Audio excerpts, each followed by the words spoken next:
Good afternoon. My name is Jenna Maggard, and I'm the president of the Idaho chapter of the Association for Professionals in Infection Control and Epidemiology, known as I-APIC.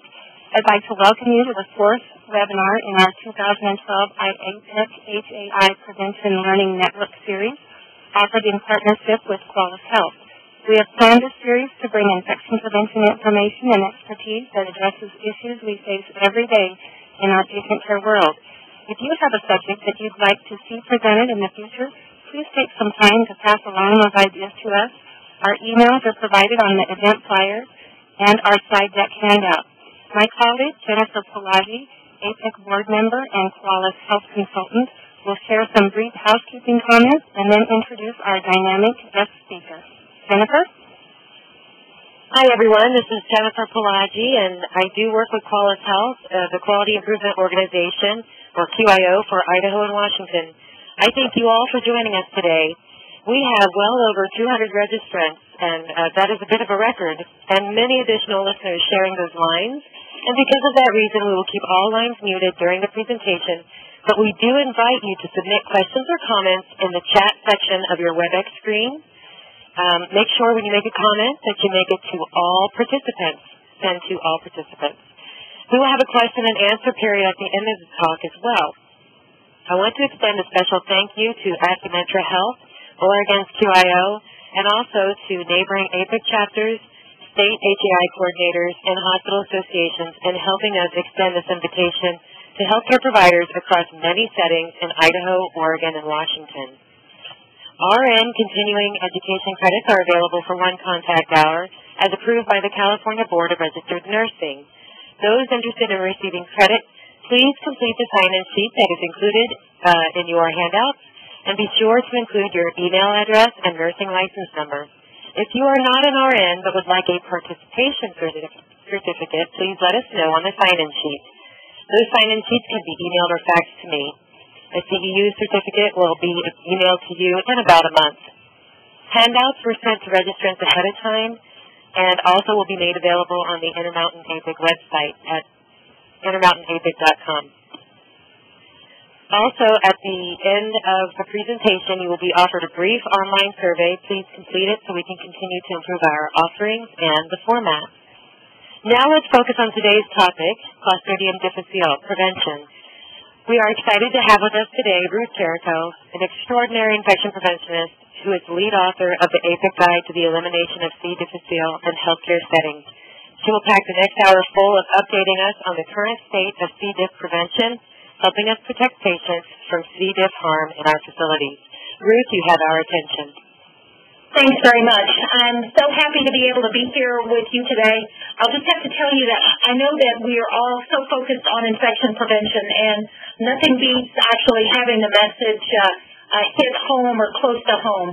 So I'd just like to share as we start off, I have an 18-year-old niece that just experienced her tonsillectomy for chronic tonsillitis, and as luck would have it, the poor thing did develop CDI, Clostridium difficile infection, a few days after she returned home from this outpatient event. So when we think that this is an issue that's going to happen to somebody else, it's always, I think, worth a reminder that it can happen to any of us and any of our family.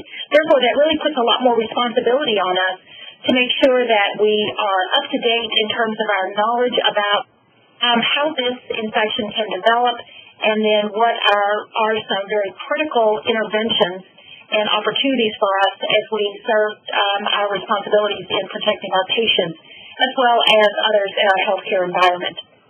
So just as a reminder, C. difficile is the most common cause of healthcare-associated diarrhea in the U.S., and it has a tremendous impact in all settings, but a special issue in long-term care facilities.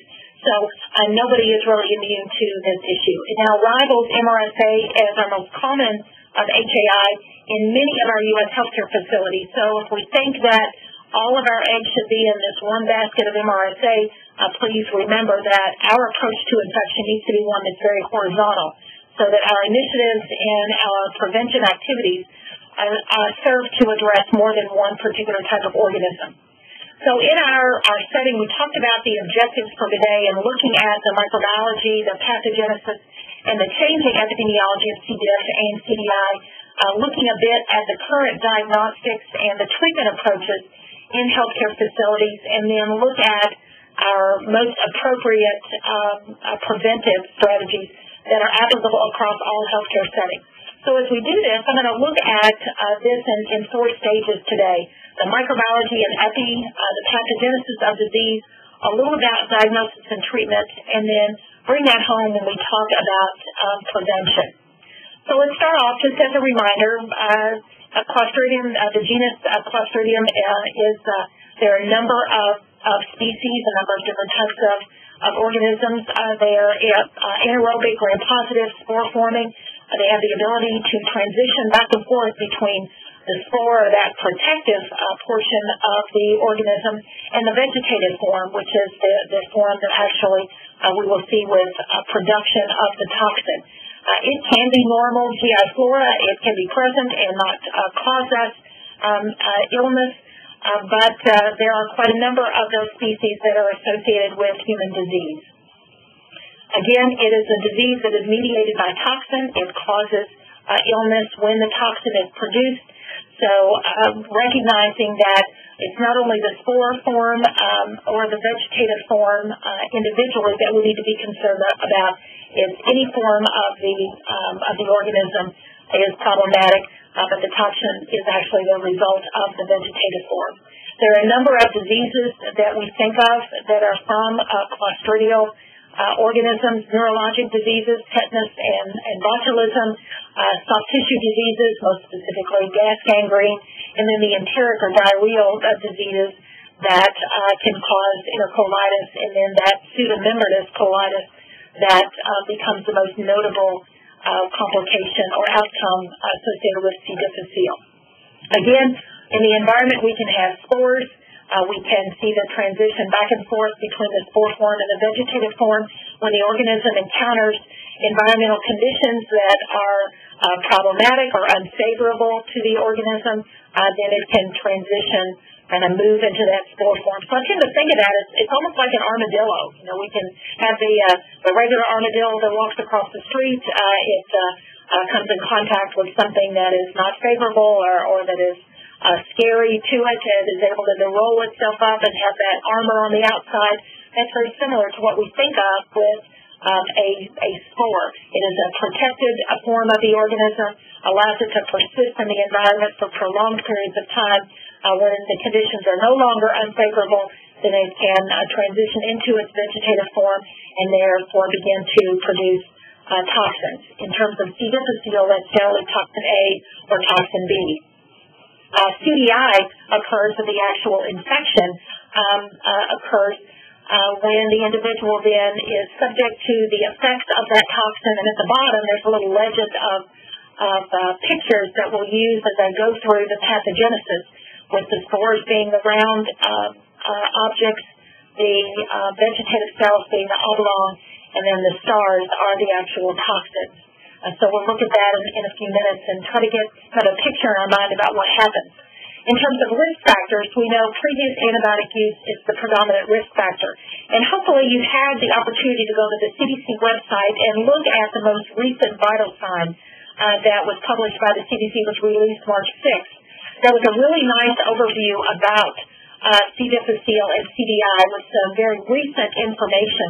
And one of the portions in that vital signs made a really nice statement, an important statement for us to make sure that we have clearly in our minds when we talk about antibiotic exposure and the risks. And that statement indicated that antibiotic use increases the risk for developing CDI by 7 to 10-fold while the patient is taking the antibiotic, and for 1 month after that antibiotic has been stopped, and that it increases the risk for developing CDI approximately 3-fold for the subsequent 2 months after that. So we're looking at about a 3-month period of time after antibiotics are taken where we have an increased risk then for development of CDI. So that really is our first aha moment, that as a reminder that one of our primary interventions for preventing C. difficile transmission and acquisition of disease is going to be looking at our antibiotic issues. Now, we know that beyond antibiotic exposure, just the mere fact that patients are hospitalized, and that doesn't necessarily just mean the hospital, but any type of exposure to a healthcare setting, whether it's in ICU, whether it's an illness that requires them to be in a healthcare facility for a longer length of stay, or in a long-term care facility. Any exposure to healthcare places that patient at risk. We know host factors, individual host factors also increase the risk, that we have advanced age. If you are greater than 65, you increase your risk of acquiring the illness 20-fold. We know that underlying disease, anything that interferes with our immune response, puts us at risk for developing a CDI. And then we're also learning more that if we monkey with the gastric acid through methods such as the use of proton pump inhibitors, then we also increase our risk of developing C. difficile infection. So that's a reminder. Any of us that are taking that 14-day persistent challenge, that's a PPI, as well as prescription drugs. So a number of us, when we think about our own personal risks, we are at risk just because of the nature of being human and our advance as we continue to age. When we look at this slide, and Cliff McDonald shared this recently, and just looking at the trends in hospital stays associated with CDI, both as a principal diagnosis and as listed as any diagnosis, a secondary diagnosis, and so forth. You can see over time, just over the last 20 years, what the increase in this occurrence, and we have plateaued, but we plateaued at a very high rate. So things are not looking good in terms of rates coming back down. So we really have to recognize this as an issue that is staying with us and that we have to deal with it. The fact that we've got emergence of a more virulent strain is a problem. We know that not all C. diff is a toxin producer. We can have some of the organisms that don't produce a toxin, some that are low-level producers, some that are high-level producers, and then we've got this NAP1 strain, this new binary toxin that is highly toxigenic. It is interfering with our microorganism susceptibilities, and it's causing a decrease in response to general therapy. So it's causing problems on all ends. And the primary culprit has been this NAP1 strain, which is that one we think of as that highly toxigenic strain. So not only do we have our traditional CDI to deal with, our C. difficile organism now, we've got this highly toxigenic strain. And C. diff can be a problem whether it's a low toxin producer or whether it is this hypervirulent strain. If we have a low toxin producer that results in mild CDI, it still causes the healthcare-associated diarrhea. It still causes abdominal distension and discomfort for the patient. But it certainly is nothing compared to what we're seeing with severe disease, where we have development of megacolon, perforation, septic shock, the need to have the colon removed, and then it increases the opportunity for death within 30 days. So we really don't want to see this. So if we do identify this in our patient population, we have to recognize the issues that are inherent with this particular organism, its particular environmental hardiness, the ability to be more easily acquired because of our patterns in healthcare, and do what we need to do to protect our patients. So to think about just a patient that we have in a healthcare facility, this 76-year-old male, he may be in a long-term care facility, but he's sent to a hospital for urosepsis. He's treated with antibiotics, has a short stay. He returns to his long-term care facility while he's completing antibiotic therapy. He develops diarrhea. He's tested for C. diff. He is toxin positive. And because of his age, he has age-related immunosenescence. So that's kind of sad for me as the older I get or the closer I get to regular mental senility. I now have to be concerned about my immune system developing its own senility. So that new term of age-related immunosenescence is something that we're recognizing as we get older. Our immune system doesn't function as well. So that's one new term. But we've also got another few new terms to consider. And again, thanks to Dr. McDonald for putting this together really nicely for us. And that is, we use the term flora a lot. Just remember that flora is really an older term now. We're not thinking of it, its use very much because it sounds just sort of Bambi-ish. It's, flora like flora and fauna. But really what we're thinking about is the importance of the organisms that make up the people that we are. So we're thinking more instead of flora. We're talking more about our microbiota. And these are the microbial communities that reside in and on all of us.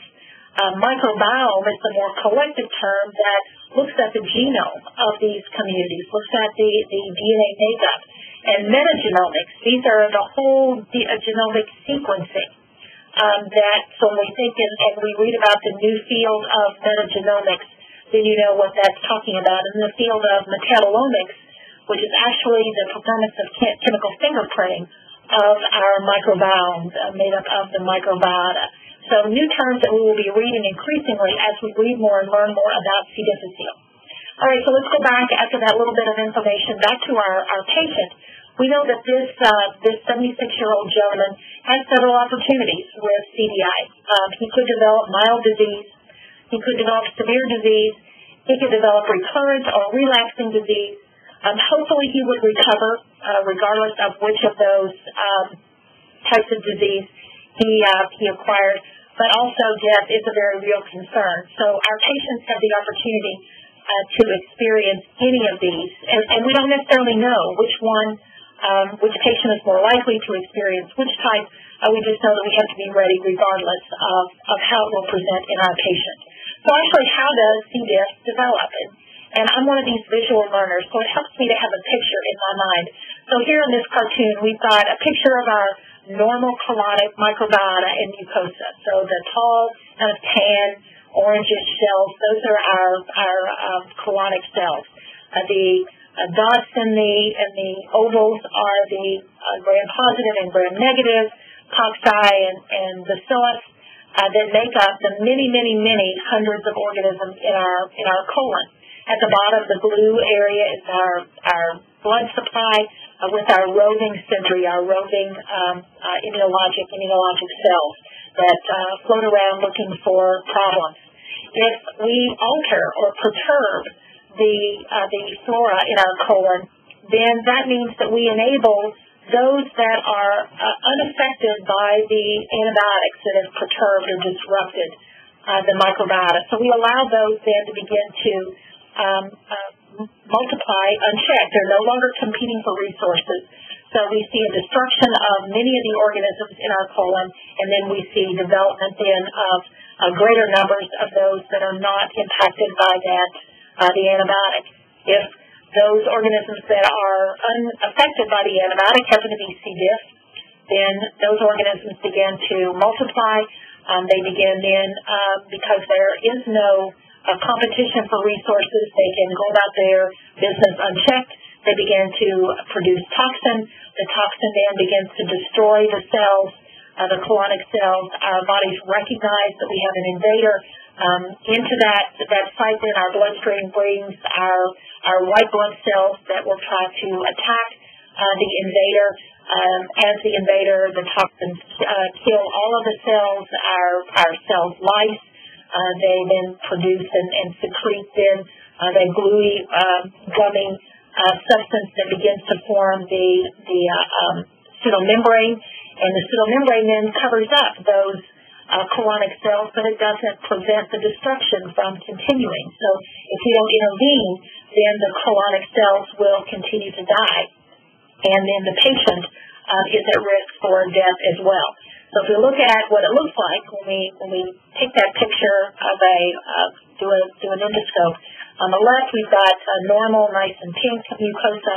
In the middle you can see the patchy white areas where pseudomembrane is developing. On the far right you've got a diffuse then covering of the mucosa with that pseudomembrane. So when we think about what this looks like histopathologically, we would be looking at the results of that pseudomembrane development. So if we have somebody then that is negative for C. diff and then becomes positive for C. diff, somehow they acquire the organism, they are then on antibiotics that kills the the rest of the organism, C. diff then can begin to grow and develop unchecked, and that's when we begin to see the toxin production. Well, what happens when somebody is in the healthcare facility? We know that we have a patient that is negative for C. diff, and then they begin to come in contact with the environment and patients. Now, on the left, I don't mean the patients themselves are positive for C. diff, but the healthcare worker, themselves are not positive for C. diff, but we know that it can be picked up on our hands. So as we move in and begin to touch the patient and touch their environment, we are able to move organisms from the environment then directly to the patient and to their environment. The patient then is able to ingest the organisms, so they put them in their mouth. It is able then to, in that spore form, bypass the gastric acid and the effect of gastric acid on the organism. They get to the colon where it is a more favorable environment. That's where they transition back to that vegetative form and then set up the process for disease. So it's important for us to remember that because C. diff, we know, can persist in the environment for long periods of time. And it's in the room not only of those that are occupied by a patient with C. diff, but also in rooms of patients that are occupied by asymptomatic carriers. Now, I don't want to suggest that we need to start testing people to see who are asymptomatic carriers, but just recognize that even if a patient does not have permanent disease or diarrhea, this may be someone who has been treated and the diarrhea resolved. They still are able to shed the organism that can contaminate the environment. So we're never going to have a sterile environment. Therefore, the focus of this is make sure that our routine practices recognize that we are going to have this organism present. So we've got to make sure that continuously our environment is cleaned and disinfected to a level that is going to remove that burden or reduce that burden sufficiently. Because as level of environmental contamination increases, so does the prevalence of the ability for healthcare workers to acquire or to pick that organism up on their hands. So it's important that we maintain a clean environment all the time, not just in those areas where we have identified C. difficile. If we don't, then our patient then can become a reservoir for C. diff themselves and then be part of that transmission process. Well, we've talked a little bit about, how often do patients enter a healthcare facility where they themselves are carriers or where that is part of their flora. And it doesn't really happen very often. Usually we think of colonization rates are in the 1% to 3%, maybe a little bit higher, but not very high. But our problem is once the patients get into the environment, not only are they able to spread this to others or into that environment, those that come in that are not positive for C. diff, that are negative, then are exposed to the organism and can then acquire that themselves just by touching the environment, putting their own hands in their mouth. And I just want you to think about the number of times the patient puts their hand to their own mouth, or the number of times we put something directly into the patient's mouth or up to the patient's mouth and enable them then to become infected themselves, or the number of times we contaminate the environment that the patient then touches and their hands go to their mouth. So if we look at the 95% of patients who are not, 95% or more, who are negative upon admission, we look at roughly about 15% will come in contact and acquire the organism. Doesn't mean they go on to develop infection, but they will come in contact with the organism and then they ingest that, and that may then become an inhabitant of their colon. Of that 15%, about 5% will go on to develop infection, CDI. So we can see that there is a definite process for acquisition and movement to the patient. So we do have those fecal excretors that maintain and can help us keep C. difficile as part of our environment. So again, keeping our environment clean is very important. Okay, let's go back to our cartoon then, where we've seen then the organism present, and now it is producing toxin. What is happening then to the patient, and then what are our prevention opportunities? Well, this occurred again because we disrupted or we perturbed their normal flora with our use of antibiotic, or their normal microbiome with the use of antibiotics. So we killed the good things, the bad things. We had that collateral damage that occurred where the good organisms or the helpful organisms were killed in addition to the problematic organisms. So now we are allowing C. difficile to multiply unchecked. We know that changes in the gut environment help trigger germination or movement of the organism from its spore to its vegetative form. Just the biochemical changes that go on in our colon can stimulate that. So once the organism is in the colon, then there is that opportunity for movement from spore to the vegetative cell. We have antibodies. Some of us, again, as we are younger, we have more antibodies that may serve to protect us. As we get older, we lose that immunologic response. That we know very clearly that our ability to muster an adequate immunologic response does impact our ability to maintain a protective state against C. difficile. So as we develop disease, as our host defenses are altered as we age, then that variation in immune response may certainly have a role in the severity of illness. So let's look at then what happens along the process again. We have a patient that enters the facility with a normal microbiota. They are exposed to the organism in the healthcare setting. They may be given antibiotics for another issue. It perturbs or disrupts the GI flora. The C. diff then can emerge as a primary organism in the colon. Production of that toxin occurs. If it is a toxin that is particularly problematic, like that NAP1, then we can see fulminant colitis develop, and then we can see then the progression to severe sepsis and shock and potentially death. We can't always tell what patient has what and how this is going to develop. So again, our normal practices of routine hand hygiene, removal of organisms that are on our hands through hand washing, continued use of alcohol-based hand rubs as a very integral part of our hand hygiene program is important, but also then making sure we have an eye to early recognition of patients when they begin to show symptoms that are particularly of concern. Specifically, any patient that demonstrates diarrhea should be isolated until we figure out why they develop diarrhea. This is protecting the rest of the patients from potential transmission. All right, diagnosis and treatment. We know we have two forms really of diagnosis. One is through the laboratory, and then one is through processes like endoscopy, when we can actually visualize that pseudomembrane.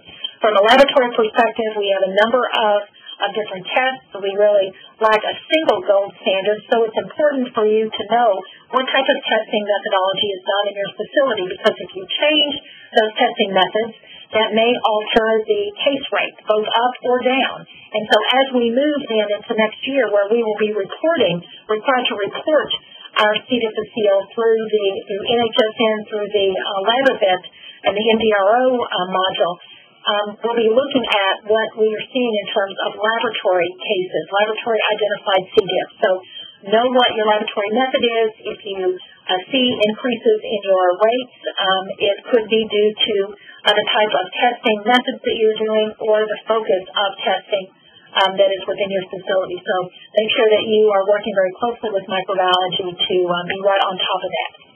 I put in a little bit of information about medical treatment, not that I really want to spend much time on this, but primarily we see oral metronidazole and oral vancomycin used as our primary first-line agents, especially for non-severe disease.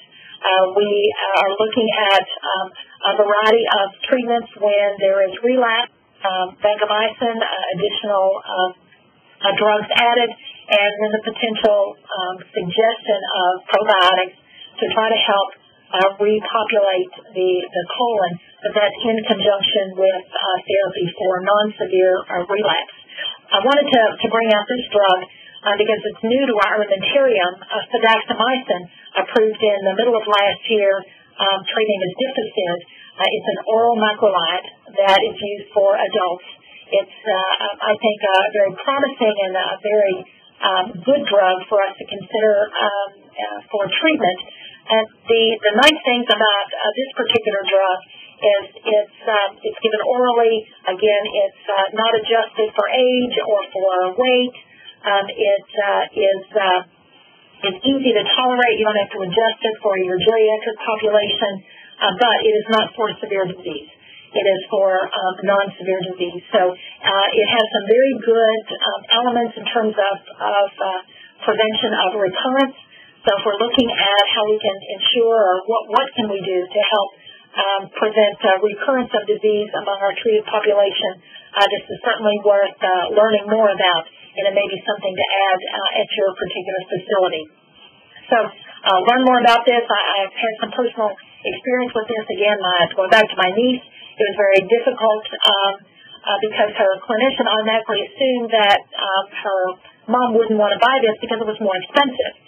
And I thought to myself, obviously, you've never had C. diff, that I don't care what it costs, if I can pay for a drug that may keep me from having to go through this again, I'll empty out my bank account just so I can pay for that. That it is such a devastating illness to deal with that we really need to think about, how is the patient going to be able to tolerate this, and it may be something that, yes, the copay is likely to be higher. I don't know the amounts, the differences for this, but I'm just saying that if we have treatment where we've got some pretty good results so far about preventing recurrence, it may be something that we really want to consider. Severe disease can present itself with a number of physiologic indicators, and again, I don't want to go through this, but just so that you have some of the laboratory tests that you may be looking at, or that may be part of your process in assessing your patients. So, just in a recap, our therapy is, first line is oral metronidazole and oral vancomycin in treating the disease. We don't have any resistance, C. diff resistance to metronidazole, and we know oral vanc is a little bit problematic and that it may favor the development of VRE, and oral vanc is more expensive than oral flagyl. We do have other antitoxin therapies that are kind of on the horizon, but still our antibacterial therapy is still our first line. Our first real intervention is to figure out, though, how we can stop whatever antibiotic was actually the inciting one. Whatever caused then this was the first step in this process. How can we stop the antibiotic that disrupted then the microbiota? How can we get that patient off that therapy, or focus therapy, target it, de-escalate to the extent possible, so we're providing them with the opportunity to repopulate their organisms themselves. So try to find what is creating that collateral damage and minimize that to the extent possible. Now, one of the things that we did at our facility, we also tried to provide information back to the clinicians so they could see of the patients that were developing CDI, what were those particular antibiotics that seemed to be those, quote, inciting antibiotics. So we developed a little risk process where we can let them know that patients that were on certain antibiotics like imipenem or doripenem seem to be at a higher risk of developing CDI than other antibiotics. So it really pushed that whole notion to them of de-escalation of therapy as quickly as possible. And then even more importantly, if the patient does not need antibiotic therapy, get them off. So, it brings that whole idea of what is included in the antibiotic stewardship program, and that is we want our clinicians to only order drugs after a culture has been taken, so they actually know what they're treating. So, getting away from that, well, we think we know the organism is going to be from above the diaphragm or below the diaphragm, so we're going to use these types of treatment. We really want them to know what they're treating and to know if treatment is appropriate. The ID team that I work with tell me that they are much more likely to stop antibiotic therapy than start it. So we know that we have tremendous overuse even at facilities that have a very robust stewardship programs. All right, we also know a lot about probiotics, that whole notion of repopulating the gut. That is not without problems also. We don't have a whole lot of conclusive evidence that supports therapy, but we do know that we have fungal disease that occurs, spongenia, that can occur due to probiotic use. So if patients have any type of issue with translocation of organisms from colon into the bloodstream when they are on probiotics, then that increases their opportunity for the development of fungal fungemia, fungi in the bloodstream. So it's not without its own set of problems. When we think a little bit about prebiotics, or what we need to do, can we feed individuals certain items or types of diet to facilitate the growth of normal flora or normal microbiota? There is a lot of discussion about what types of foods or agents can be administered to help beef up the bacteria, the organisms in the colon before antimicrobial therapy is done. And then the stool transplant, something that many of us are already dealing with. I never thought I'd see the day. I remember when I read the first article and I thought, you've got to be kidding me. But now many of us are dealing with that on a regular basis. So what are the things that we need to know about with respect to stool transplant? So just as kind of a precursor, this is going to be a new segment as I'm trying to complete work on the update of the CDI elimination guide, I-APIC elimination guide. So I'm going to try to include some information on there about what is the stool transplant, what are the infection prevention and control considerations, what are some of the issues that we need to be knowledgeable about and concerned with, because we are seeing this more and more, because the results are quite amazing, the tremendous success rates that are occurring with stool transplants. So right now it's our best approach to reestablish the fecal microbiota. It's been the only successful strategy thus far for patients with relapsing CDI. And we're having a lot of research go on now and looking at the development of synthetic stool, because right now we have a stool donor. Generally it's the spouse of the sick individual, but we have a lot of studies where we may have healthcare professionals who are stool donors, just for either research studies or for treatment if there is no family member that can provide the stool. And obviously, there's a lot of testing that must go on and screening of that stool before it can be part of a transplanted process. So a whole lot to think about as we consider what our role may be then in dealing with this very problematic disease. Remember that anytime we test a patient, they are identified with C. difficile, we treat them, their diarrhea resolves, we do not repeat test. I would recommend and have you just as a reminder that the old way of doing 3 stool tests for a patient, we do 1 every morning for 3 days. The more you test them, the longer you keep testing them, the more likely you are to get a false positive. That's just the nature of one of the limitations of our toxin testing. So, test them once, the recommendations say. If they're positive, then they're treated. If they're negative, the clinician has to decide how he or she interprets that result. They may feel like that even though the test was negative, they still feel that that patient, for others, for a variety of reasons, is still at risk for C. difficile, and they may feel like they want to test them anyway, or treat them anyway. But when they're done, do not test them again. You are just as likely to get another false positive. Or it may be, yes, that organism is still present, but the patient is not symptomatic, so they do not have C. difficile infection. And we don't want patients to be inappropriately retreated simply because we identified the organism, unless, of course, they have symptoms. And what are those symptoms? Well, it would be diarrhea. So in testing, doing the performance of laboratory testing, you've got a couple of rules. Number 1, you never test formed stool. So we have a little sign in the lab. We do not test any rocks. So you have to have liquid stool. It has to take on the shape of the container. That's the criteria before we will test it. And then once the patient has been treated, we do not do a test for cure. So if you are doing that, then go back and look at your processes. Okay, so we talked a little bit about, our steps in the development of disease. Well, if we think about what our prevention strategies need to be, what would we be thinking about in terms of a C. diff bundle? Well, first of all, you've got to prevent the ingestion of the organism and its spores. So that means the vegetative and the spore form. So we have to make sure that we are removing in our environment both the vegetative and the spore form. So if we look at products that only address the vegetative C. difficile, that is not going to be adequate for us in terms of our environmental cleaning and disinfection. So again, go back to our whole goal is to prevent colonization. We've got to make sure that our objects as well as our healthcare personnel hands are free of C. difficile to the extent possible.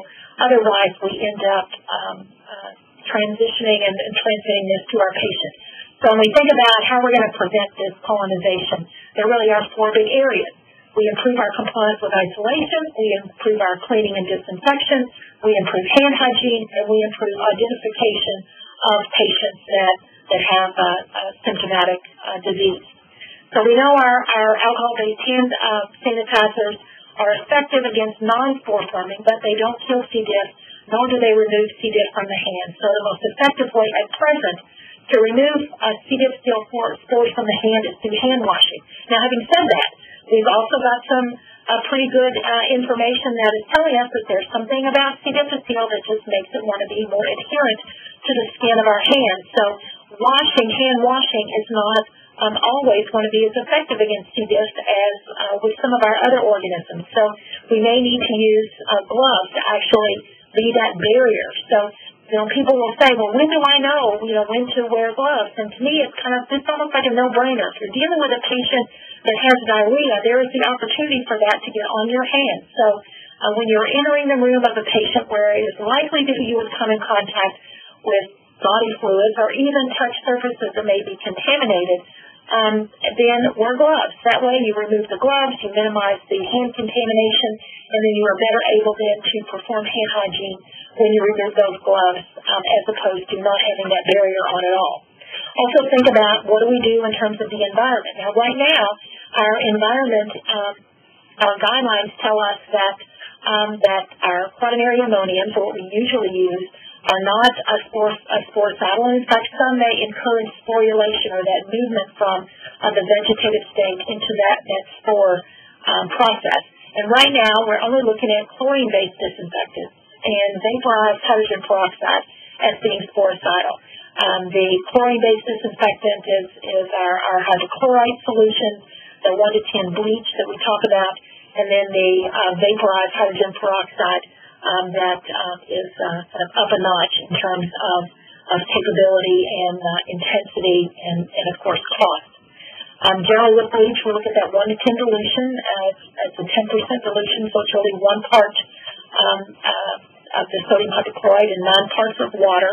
It's recommended by CDC now during outbreaks of CDI. But I bring that up because sometimes we have to think about how do we actually do this, the implementation of guidelines. And if you're like me in my hometown in Louisville, bad things only happen on either Friday or during a holiday weekend or on Derby Day.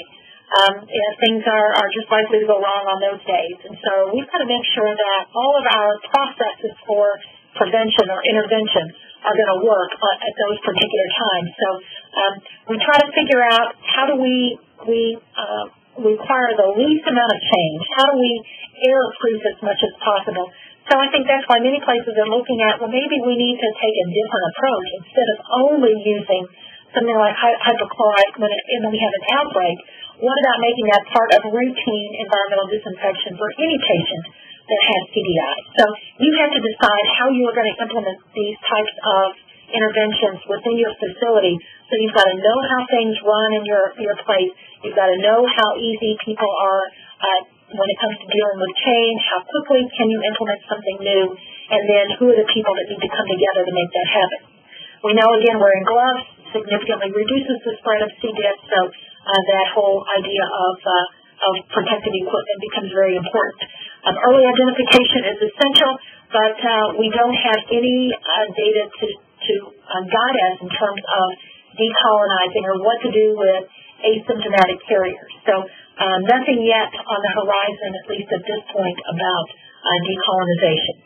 All right, so we talked about infection prevention, but what about prophylaxis? Well, we don't prophylax against CDI. So we've had some work in a teaching facility like I do. We'll have a resident that thinks that they have just come up with an idea that no one else has come up with yet, and they think, well, if that patient is on a bunch of antibiotics, maybe they'll develop CDI, so let's go ahead and start them on oral flagyl or oral vancomycin.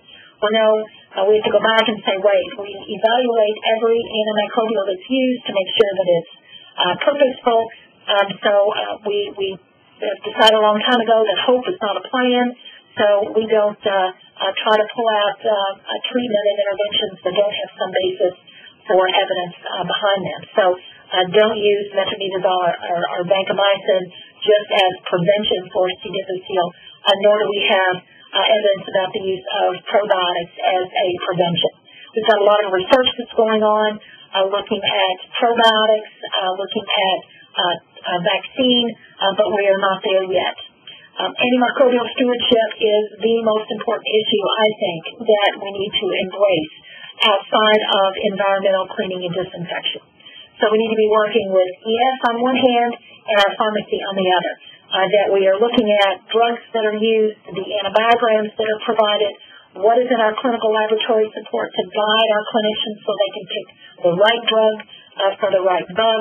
How do we evaluate the type of therapy that is used? How do we encourage de-escalation and discontinuation of therapy? We have a lot of interventions that we can do. I think we just had a really nice position paper published in I-APIC. There was a collaboration among I-APIC and SHEA. This entire journal of ICHI is devoted to antimicrobial stewardship. So there is a lot of information that's in the literature that I think is becoming more granular for us to use to help us with these programs. We need to be doing some additional surveillance also. We need to be looking what are our colectomy rates? Have those increased? How do we recognize when we are seeing patients that are developing problems perhaps with CDI that have not been recognized? So adding in that measure of surveillance, or at least considering that. And then ensuring that once a patient has severe CDI and they are not responding to therapy, we don't want to wait till they develop sepsis and are in shock before somebody thinks about colectomy. So how can we make sure we get surgery consults done as early as possible, and we're pulling in our surgeon colleagues into the mix. And then ensuring that we have a very defined process for performing sentinel events and root cause analysis. So we have looked at that and have developed an algorithm that we use that helps us guide our thought processes, and I think that was published in I-APIC some time back. If you want to go back and do a review and take a look at that, that might be helpful for you. So it shows that we've got a lot of opportunities. We've got a lot of work to do. This, I think, is going to be one of our biggest issues for our patient safety. And we need to be considering every aspect from the time the patient enters the facility, how do we engage the patient and their families in our care. One big approach now is to begin to talk with the patient and actually teach them how to perform hand hygiene, getting them involved so they are also washing their hands. They are also preventing then opportunities for ingestion of this organism. So making more and more people partners in infection prevention, I think, is going to be one of our best opportunities to prevent a further backsliding with this particular organism. I included a few resources on the last slide. Again, I would point you back to the vital signs that is available at the CDC website. Make sure that you print that out and then have it available to read so you can have it available to read several times. I've been through it 3 or 4 times, and I keep picking up on something else that I think was a really important aspect of this organism. You need to be the expert in your facility. Again, expertise doesn't just happen by osmosis. You've got to continuously be reading and trying to consider how you can utilize what you are reading to make a difference. This is, I think, the penultimate example of continuous performance improvement. We need to be continuously on the lookout and then figure out what our interventions are and need to be and how we're going to protect our patients. So with that, I want to turn it back so we can spend our last few minutes in addressing a few of the questions. Thank you, Ruth. This is Jennifer Pelagi, and I will go ahead and signal the operator to come on the line and provide instructions to our attendees on how to place a verbal question over the line. Great. And I think the last slide has that stewardship. Julia Moody, I knew, was the lead author on the document that I mentioned, and Dr. Tim Landers from Ohio State University, I think, was the lead author on an article that will be coming out soon in I-APIC that actually looks at hand hygiene practices and promoting that as a patient-centered care approach. So I think both of these next two webinars are going to be excellent to continue to support the C. diff prevention activities. While we're doing that, if you want, let me look at a few of the questions that are on that people submitted via the chat. One is, after treatment for severe CDI, how often does the patient require a stool transplant to reestablish normal flora? Usually, I believe it's just been once. But there is going to be a session at, those of you that are attending the National I-APIC Conference, I think there's a session from an individual who has been doing this for quite a bit, and he'll be providing a little bit more background about what the varying success rates were and a little more experience. But generally, I think it has been one transplant. It's either administered via endoscopically, so it's either like through an endoscope that's inserted orally, or it can be given an enema. So I think both approaches have been tried and are utilized. Ruth, let me go ahead and back you up to a question right before the one you answered from Becky MacArthur that says, how often or what are the statistics for seeing the NAP1 strain? I know that has become, it's geographic in its approach, but it is becoming increasingly more common. I know we saw it in Quebec first, and then we saw it kind of moving down through New England. Now every state in the U.S. has reported rates of disease, so it's becoming increasingly more common. Yes, my question is, if a person is positive, but they have no symptoms, do we need to keep them on precautions or contact precautions? Yeah, the current recommendations are if the patient has two issues in this. If the patient were treated, were tested, but was never symptomatic, then no, you wouldn't put them in isolation at all. If the person was positive, has been and was symptomatic, was treated, their diarrhea has resolved, even if they are on therapy. The recommendations are that when diarrhea resolves, you can remove them from isolation. Now, I say that with just a little bit of hesitation because my experience has been that rarely do we just see one patient with CDI. So remember that even though diarrhea has resolved, that person will still have C. difficile as part of their microbiome. So they are still going to be able to contaminate their environment. So that brings up in that whole idea of considering if you are seeing numbers of patients with CDI, then you might even consider keeping them in isolation for a day or two after the diarrhea has resolved, because over time the release of those organisms into the environment will go down. So if you have more than one patient in isolation or you're seeing CDI in your facility, you might consider keeping them in isolation a day or two after resolution of disease, so after resolution of diarrhea. Now, that sometimes can create problems because we have some long-term care facilities that won't accept patients that are in isolation at this point. We still don't have a good transfer of information and open sharing about patients, so sometimes receiving facilities are a little bit gun-shy. So, keep on your mind, and at the forefront, what is in the best interest of your patient population, and let that be your guide. So don't be tempted to remove somebody out of isolation just because you need to get them to a long-term care facility or discharge somewhere else. Look at what the needs are of the patients in your facility and then use that as part of that individual risk assessment. This is Jennifer again. We have several more questions in the chat box, and before we move on to those, I know there'll be some people who have to sign off and go to meetings and things like that. We're going to still take questions for the next few minutes.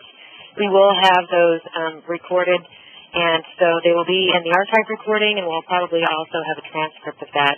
I wanted to remind you, as you sign off of your WebEx, you will be offered a SurveyMonkey evaluation, and I encourage you to fill that out. It should only take maybe a minute. And so I encourage you to do that. Our contact information is also on the final slides. If you have any questions about this or other webinars, please do get in touch with me. Let's look at one of the chat questions right now, Ruth, and then we'll go back to the phone line. Looks like Alan Bailey has a couple. Do you see those? Right. How often does a patient require a stool transplant to reestablish normal flora? The nice thing about did I get the right one or no? I think we did that one. So if we move on to... terminal cleaning. Yeah, terminal cleaning. All right.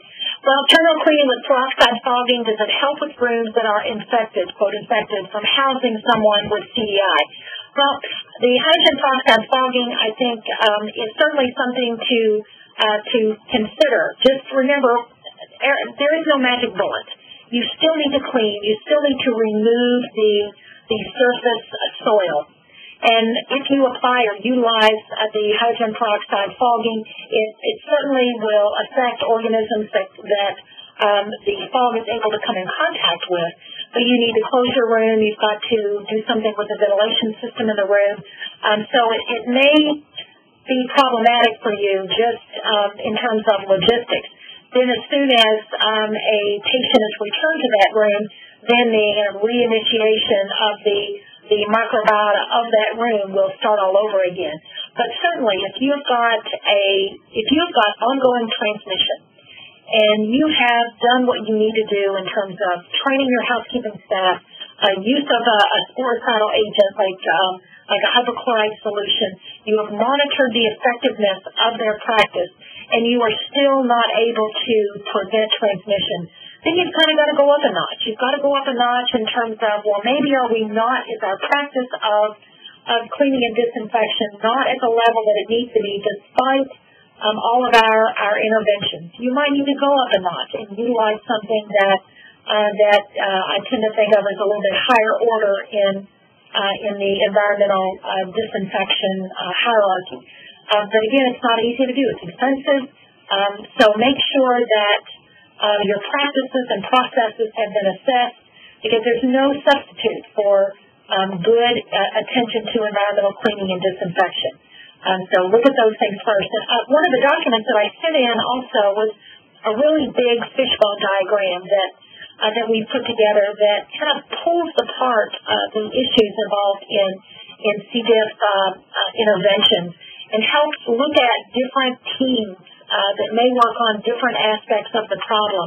And if you open that document, it's a big PDF. It's a huge fishbone that really shows how much activity needs to occur if we're going to have a comprehensive, broad-scoped prevention and intervention approach. So just thinking that we can swap to one type of cleaning or disinfection process, I think is a panacea that just doesn't exist. That we really have to focus on what are the basics, how do we ensure that we've got good cleaning and disinfection, and monitoring the practice, providing feedback regarding how well people are doing. And if we've done everything we know to do and we still can't break this transmission, then that's when we move up a notch, I feel, into something like the fogging. It certainly needs to be part of what we consider, but when we use it, I think requires a lot of pre-planning. Liz, let me check with Alma to see if we have anyone waiting on the phone line for us. Yes, ma'am. Our next question is from Leanne Jones with Discovering Center. Go ahead, Leanne. Hi. We routinely use probiotics twice a day while a resident is on an antibiotic, and then for 7 days afterwards. Is this something that you are saying is effective, or is it something we should discontinue? We don't have a lot of great data for that. So what I would suggest is look at your patient outcomes. Is there a way to determine the effectiveness? Do you have a group that you put on probiotics and a group that you don't? Or can you look at your patient outcomes associated with those that have not been put on probiotics? There isn't a whole lot of great data about that to show some really broad efficacy. A lot of it is because we have so many organisms in our colon, and the probiotics may have a whole lot of one or two types of organisms. You may be giving back billions of organisms, but it's not billions of many, many different of our normal colonic microbiota. So we still, again, don't have recommendations to have that as routine practice. But as with anything, our practices are guided by what's in the literature. If we don't have the experience that is actually occurring in clinical practice to inform the literature, our guidelines will never change. So I would recommend get your data out into the literature so we can learn from that, and then that may end up helping to tip the scale to give information about whether or not it should be more widely approached or not. Okay, thank you. Ruth, it looks like Ellen had another question on the chat. Is there still a need to provide pre-op antibiotics for patients undergoing joint replacement, cardiac surgery, gut surgery? I think certainly you look at the guidelines. It's going to be what type of these surgeries need to have a surgical prophylaxis. That, yeah, we know that the risk of, associated with an implant is significant.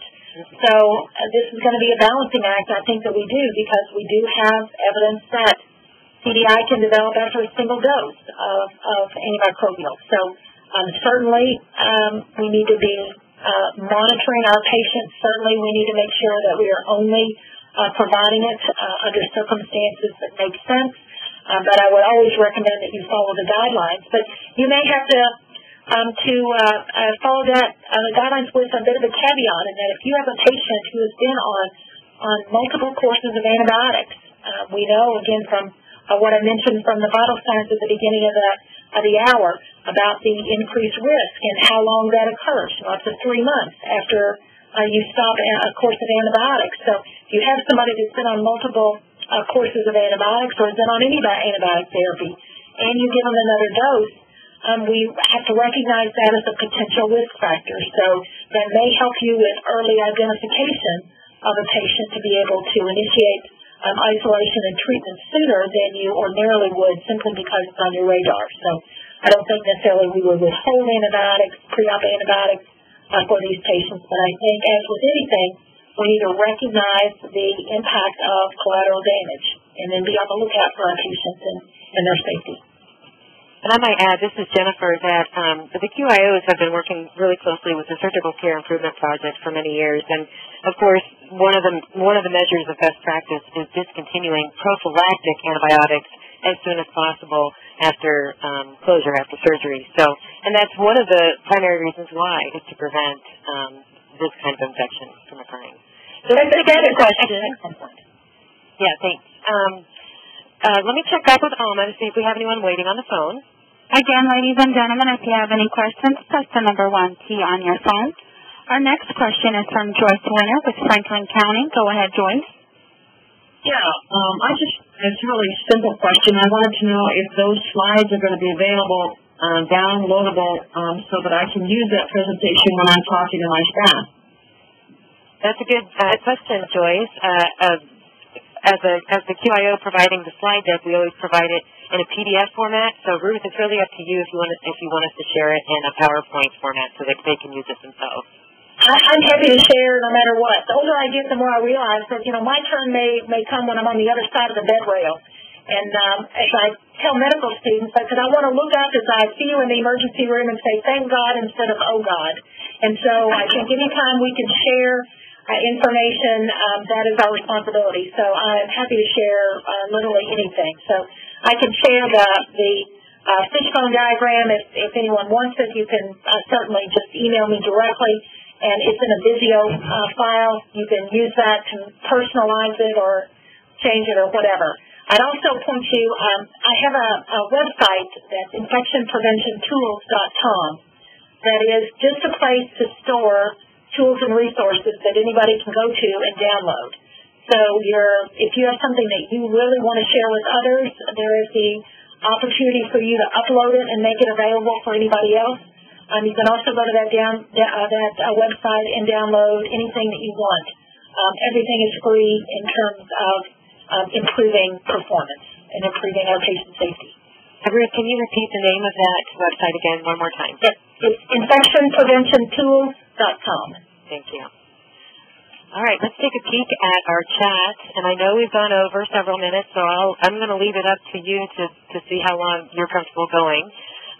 The next question is from Luann Dixon. Is there any correlation between the length of antibiotic use and the length of time a patient is more susceptible to CDI? Well, I'd point back to that vital signs article, and the reference for that, I think, was an e-publication that I haven't seen in print yet, but I know it's available on the web, and it's actually an overview about the time interval of increased risk for CDI infection after exposure to antibiotics. So I think that article is going to describe exactly what you want. Go to the CDC website and look up vital signs. And the vital signs was released on March 6th. It's entitled Preventing Clostridium difficile Infections. And I think it's on page 3 or 4. Page 4 is the printout that I had when I went in. So at the top of page 4, the statement is antibiotic use increases the risk for developing CDI by 7 to 10-fold while the patient is taking antibiotics and for 1 month after discontinuation, and for approximately 3-fold for the subsequent 2 months. So that means for 3 months, our patients are at least at a 3-fold increased risk for developing C. difficile infection.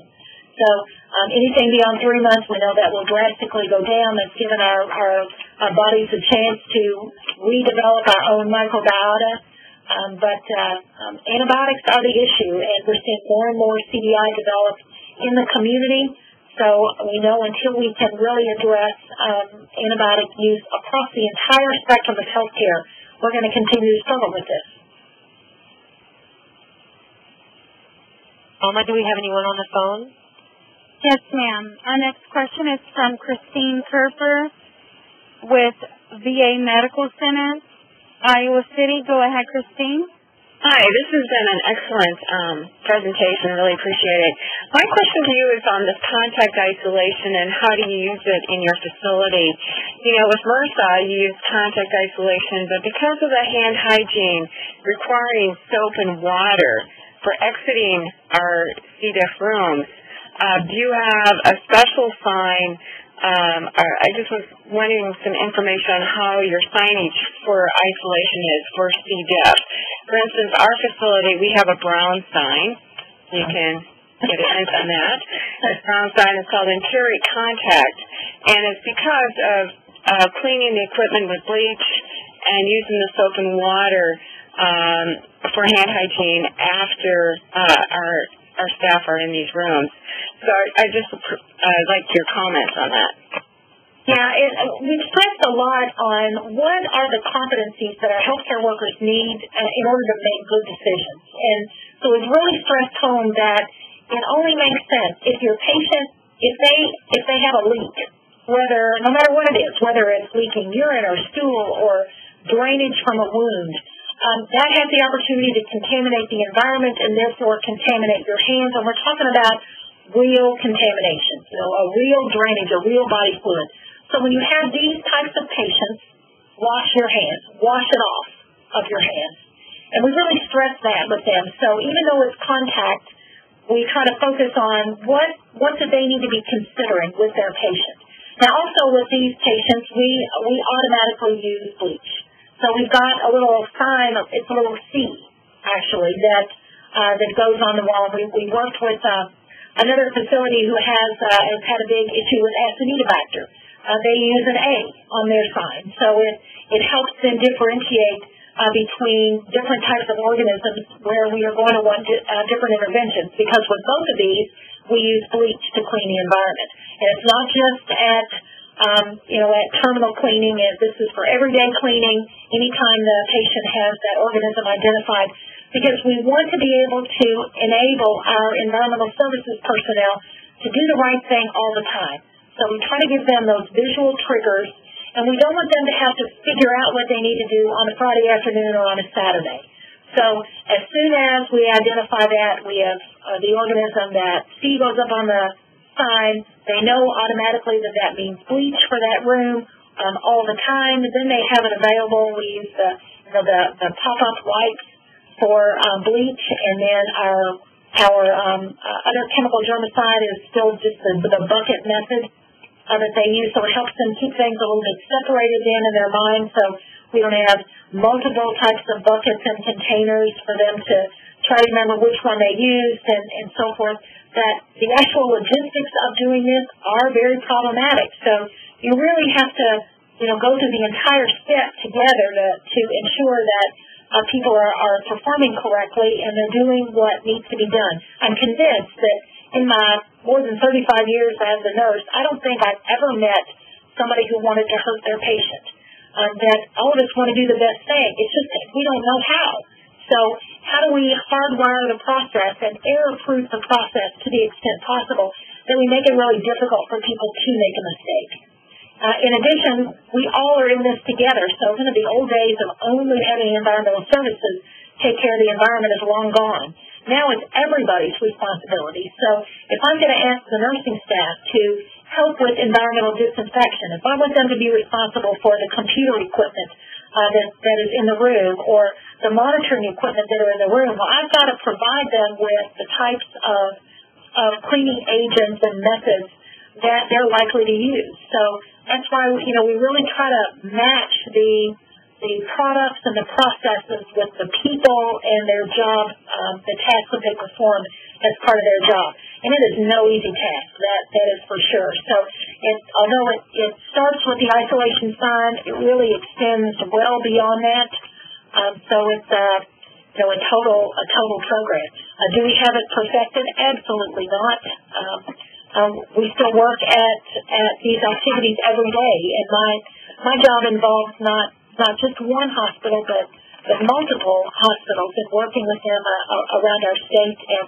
And we are all struggling with the same issues, and all trying to do the best job we can. And because of that, every place is different, staff are different, risks are different, and there isn't a one-size-fits-all. Except, I think there is a one-size-fits-all in terms of there is no substitute for good routine cleaning and disinfection of the environment. Some good old elbow grease will, I don't think, ever be replaced. Great. I will check with Oma to see if we have any other folks on the phone line. If we don't, we may shut down the phone line and just go straight to the chat from here on out. Oma? There are no further questions. Thank you. All right. Let's just answer a couple more from the chat, and then we'll close out. Let's see, where did we leave off? So it looked like somebody was asking something of the group, so we might have to sort of position that later, but is anyone using bleach cleaning house-wide, regardless of C. diff infection? Any comment on that? I haven't seen anybody using that house-wide yet, but I have seen them using that like in an entire patient care area. So if they've had several cases in a particular patient unit, then they may use bleach everywhere for all situations until they feel that they've gotten that under control. Okay, great. I like the next question asks about a particular setting. In a long-term care facility, is there anything special that needs to be used in washing a resident's personal clothing if they have CDI? No, regular washing, it's always, because I'll have to tell you, I just am a bleach lover.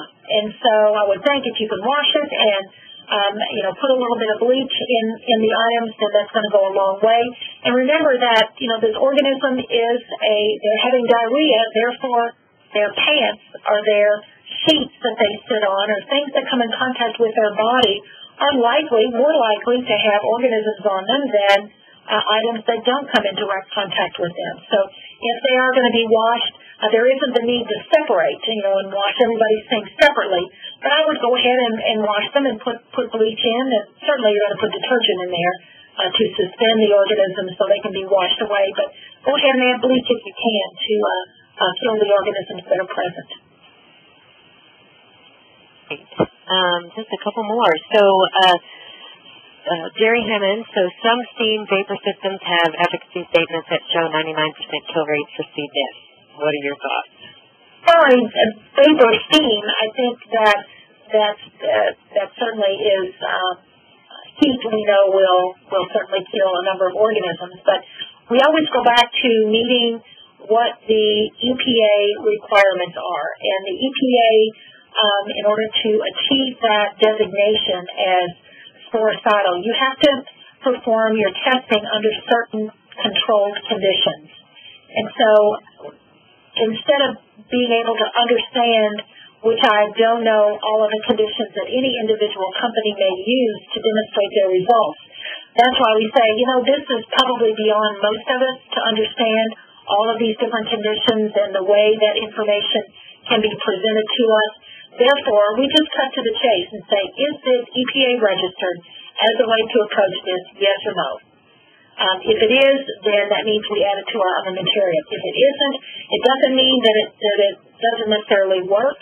It's just that our indicator, our yardstick or litmus test for how we can make decisions is whether or not this is EPA registered. The next question is, did I understand you to say that an asymptomatic patient could contaminate the environment simply by putting their fingers in their mouth? No, what I'm saying is the patient can acquire C. diff by putting their contaminated hands into their mouth, or using their hands to give themselves their own pill, or using their hands to brush their own teeth.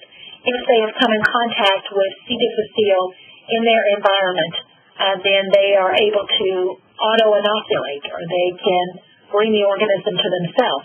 That's why we talk about the greatest risk to a patient acquiring a multi-drug resistant organism is whether or not the patient that was in the room before them had a multi-drug resistant organism. Because the organisms persist in the environment, then they are there for the patient and the healthcare worker to touch. They can become then the transient flora on their hand. They can deposit at other places, on other surfaces, or on patients or in patients, and then start that disease transmission process. It looks like one of the last questions is, are there national benchmarks for CDI, or is the goal zero tolerance, horizontal transmission versus CDI related to antibiotic use? Well, as of yet, we don't have any real benchmarks because we haven't started submitting all the data to NHSN, which we look at as being kind of our gold standard for benchmarks. Certainly, our goal is going to be zero. But can we reach that immediately? I know many of us have been working on trying to get our CDI rates down for the last several years, and it is a continuous challenge. So I don't know that we're going to be able to get to zero as with any other HAI, but it doesn't mean that we stop trying. That certainly is our goal. Benchmarking will be forthcoming as we start then reporting our results in 2013 using, as I mentioned, the lab identifying event. So we'll be using the lab ID in the NDRO module in NHSN. So if you have the opportunity to take any more NHSN classes and begin to figure out how we're going to do that, that will be an important piece of the pie, because we've got to make sure the data that we are entering into NHSN is accurate, is correct, because that will help us establish these benchmarks. Okay, Ruth, I think we made it through all the questions. We went 20 minutes over, and we still had a band of like 65 people along for the ride at the end of this. So I really appreciate. No, they are troopers. This happened in the last couple of calls. I apologize with a smile, and I appreciate everyone on the line, you and our attendees, because these have been super rigorous, awesome, exciting question and answer sessions. And it's not often that we have access to national expertise like yourself and the other folks that we've had in past months. So I'm going to continue to aim it for an hour, knowing that it'll likely go over sometimes. All right. Now, if I get any more questions from the registrants or attendees, I'm going to send them your way, and I'll follow up with you afterwards. Thank you, everyone. Remember, as you log off, as you'll start to log off now, there will be a SurveyMonkey evaluation waiting for you. Please give us your feedback. And thank you very much. We'll go ahead and sign off now. Thank you.